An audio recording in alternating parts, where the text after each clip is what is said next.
Hi, welcome back to my channel. Today I will be reading Canary Chapter 6, A Reason to Fly. Midoriya woke up before his alarm the next morning. His dreams had been busy, although he couldn't quite remember the details. He knew they had to be about his quirk somehow. He just couldn't stop thinking about it. All those years spent analyzing quirks and picking at their strengths and weaknesses, finally, he had the chance to do that for his very own. Although he still wasn't completely convinced he had a quirk at all. Perhaps it had all just been a weird dream. But then Midoriya saw his guitar, still balancing against the radiator by the front door, and he saw the black spots covering it in its entirety. Yeah, not a dream. That was when the idea hit him. Before hurrying out of his house to begin the new day, Midoriya raced back to his room, grabbed his portable speaker, and shoved it in the bottom of his rucksack. "Mom," Midoriya called out as he stood by the door, ready to leave. "Yes, Izuku?" she replied at a much lower volume, reappearing right next to him at such speed that Midoriya briefly wondered if her quirk included teleportation. I just wanted to say that I might be home later than usual," he warned her. "Are you going to that beach again?" she frowned. If that's okay," Midoriya stammered, gripping the straps of his rucksack nervously. "Well, honey, if you really think you have a quirk, then you need to be exploring it somewhere a little safer." "Doggo is fine, Mom. Really, I'll be safe. I promise." "Yes, but other people might not be," she acknowledged, glancing at the burnt guitar. Oh, Midoriya said, following her gaze. I suppose not. Why don't you ask Yurei?" she suggested hopefully. "They could help you register it." Yeah, I'll see if they can practice there then," he agreed. Inko teared up and threw herself into a hug. "I'm so proud of you, Zuko. You know that, right?"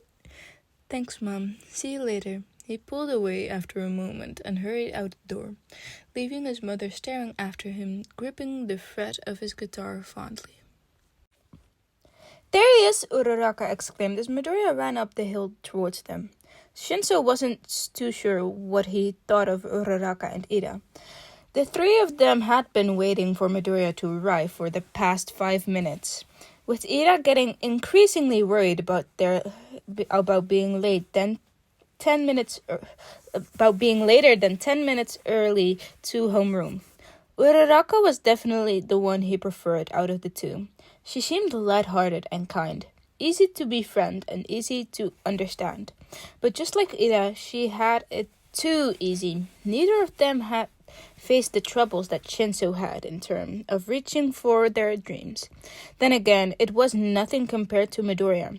He tried to hide it, but it was clear to see.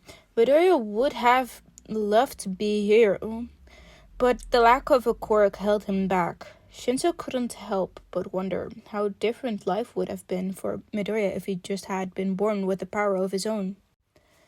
"Did you miss the train or something?" Shinso questioned, eyeing the pair of green headphones hanging around Midoriya's neck. No, he replied. He was getting more confident with his speaking. Shinso couldn't help but feel a little bubble of pride rising in his chest. I just got a little lost in thought." "What were you listening to?" Uraraka quizzed, as Ida encouraged them to hurry up and head towards school. Here," he replied before pulling off his headphones and handing them to Uraraka. She accepted them eagerly, standing close to Midoriya so the wire wouldn't pull them off.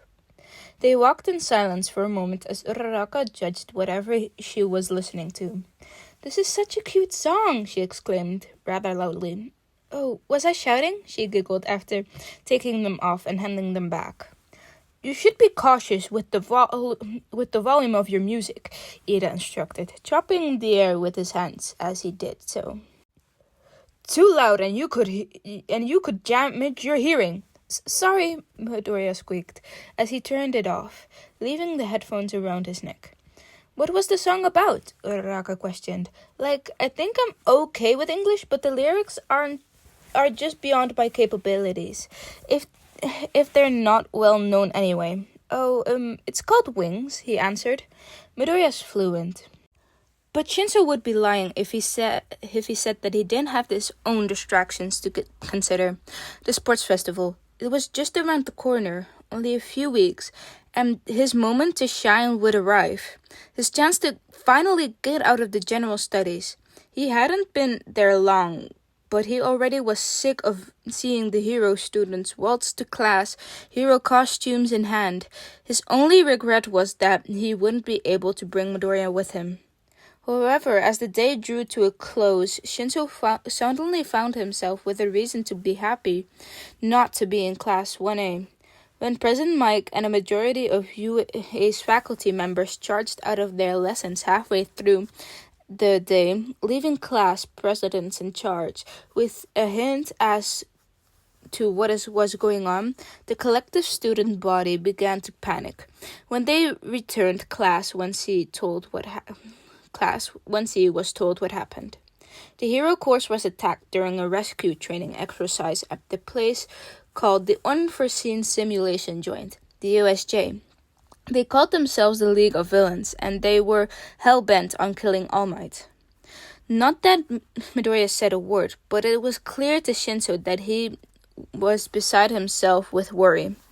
Before the disruptive afternoon came to a close, the students of Class 1A returned to the main campus. Their arrival wasn't hard to miss, and Midoriya waited agatedly by the entrance to Class 1C for them to walk by. Hey, Midoriya, Uraraka called out excitedly as she and Ida arrived alongside the rest of their colorful clothed classmates. The expressions on their faces melted into visible relief as he saw how little cuts and bruises marred their faces.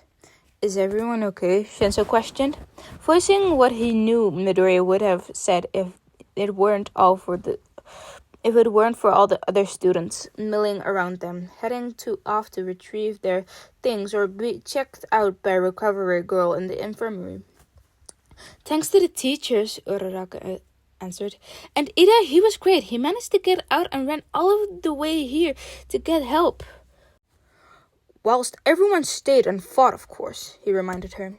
Hey, it could have gone a lot worse if it weren't for you, she snapped. Don't beat yourself down about it. Shinso didn't miss Midoriya nervous fidgeting as some of the soon-to-be heroes marched by.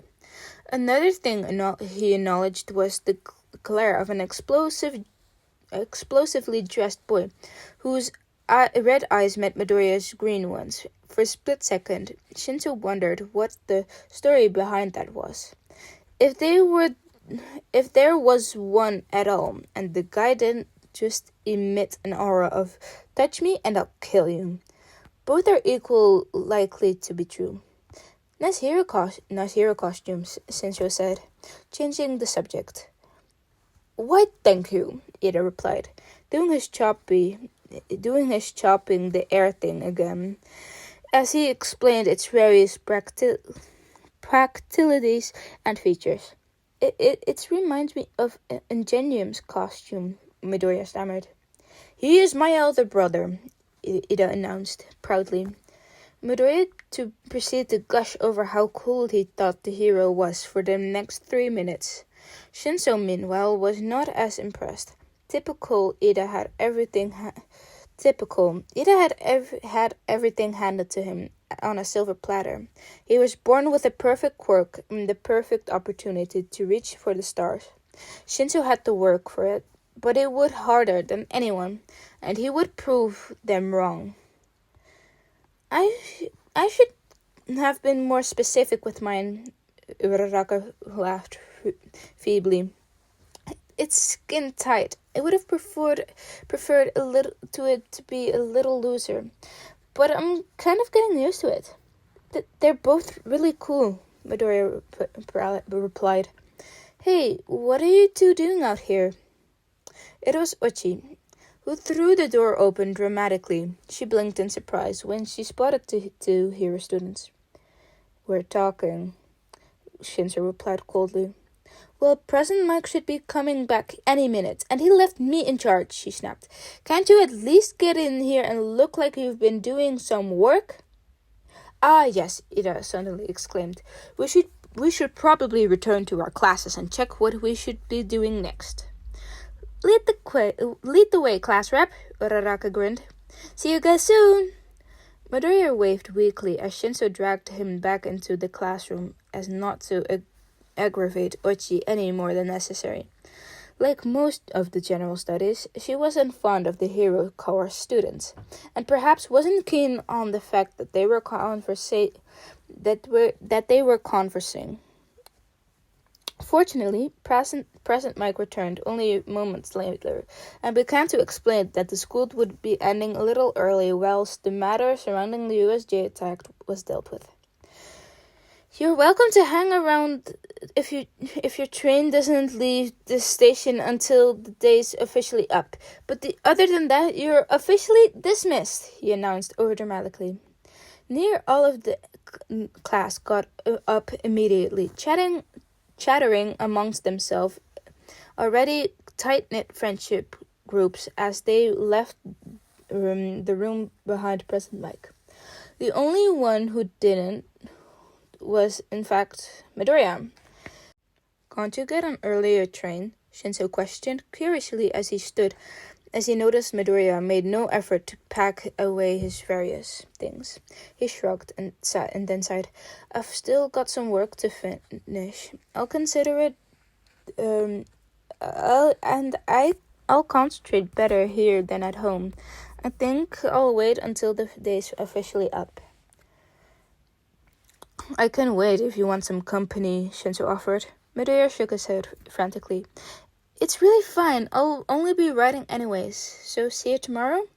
It seemed rather dismissive, but again, if Midoriya didn't want Shinzo to know something, then Shinzo would give it time and leave it to him, hoping that one day he'd trust him enough to explain. "Sure, see you tomorrow." After all, Shinzo didn't really want to stick around to deal with the press mobbing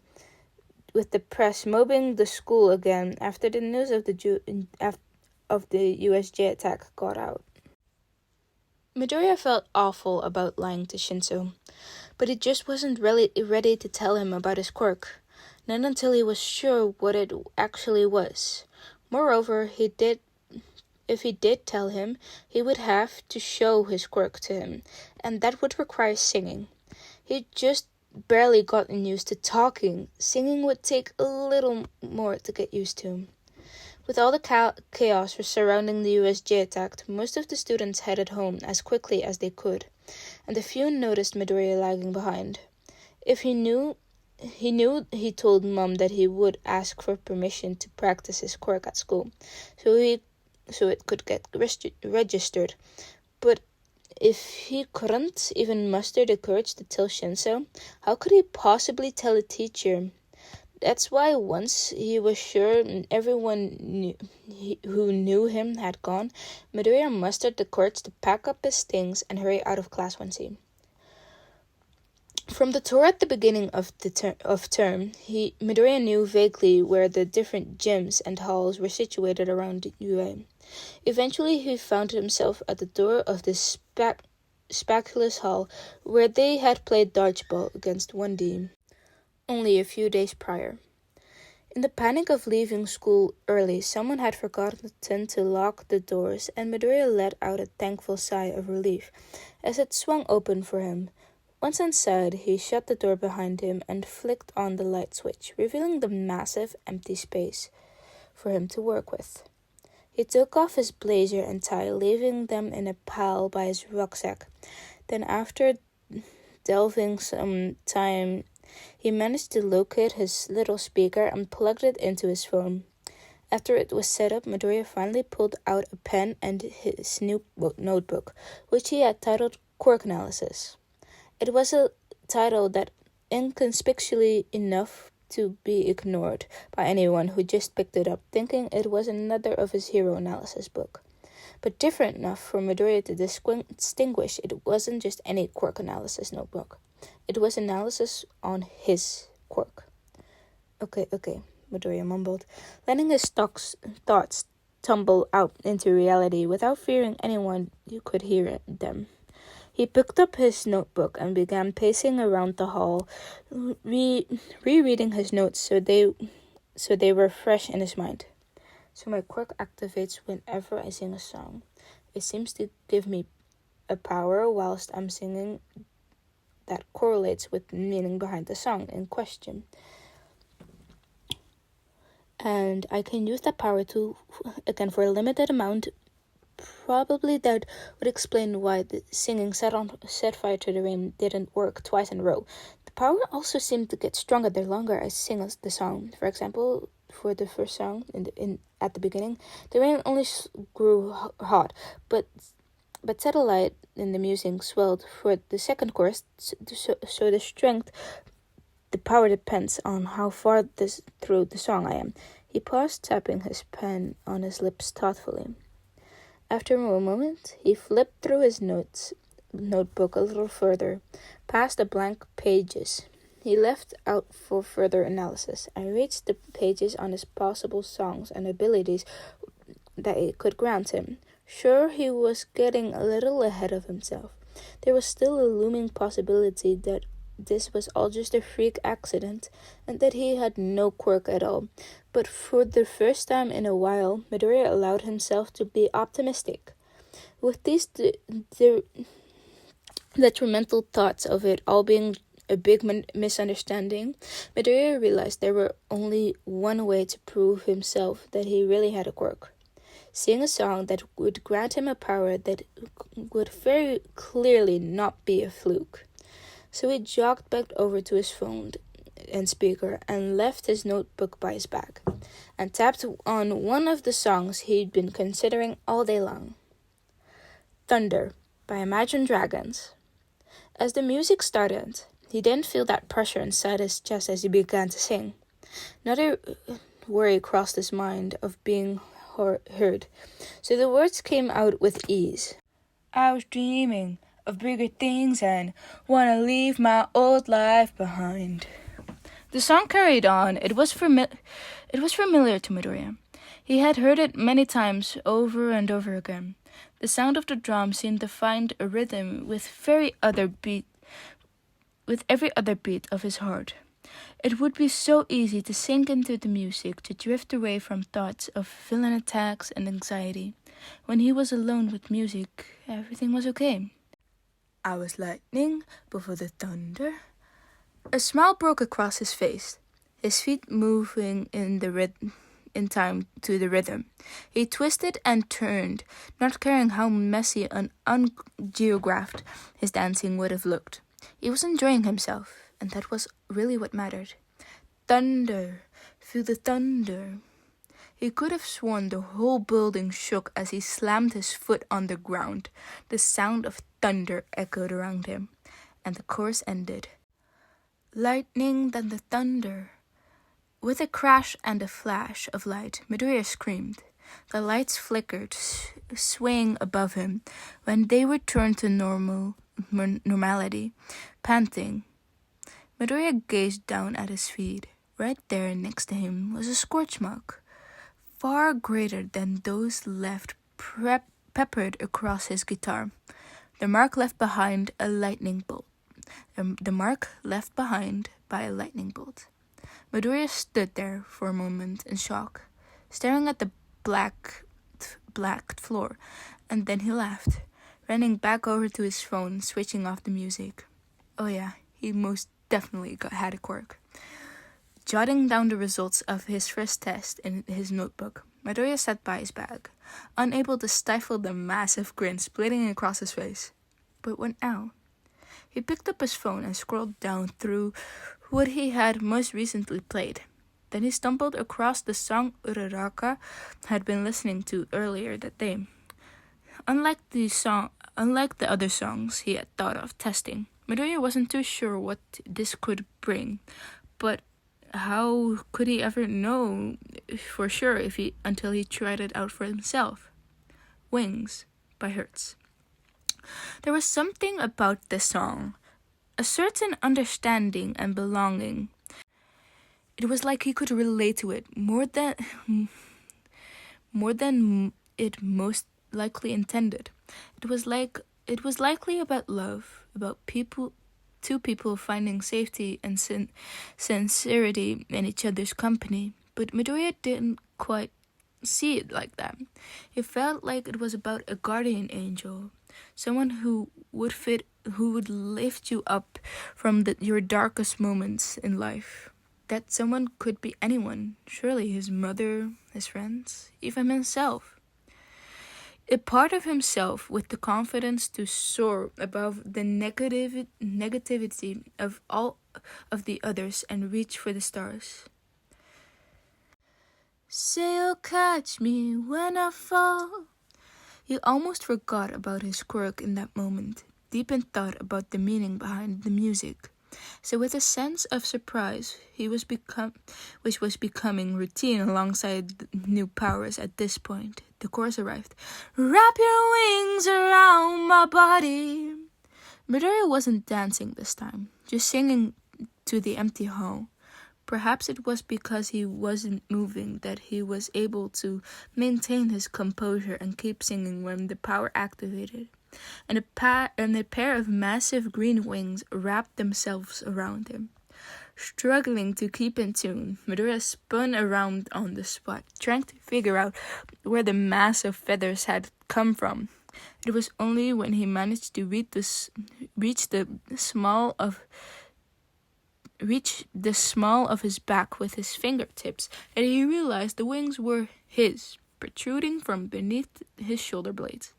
When he tried not to laugh with a mixture of shock and gleefulness, it dawned on him that yes, he just had grown wings.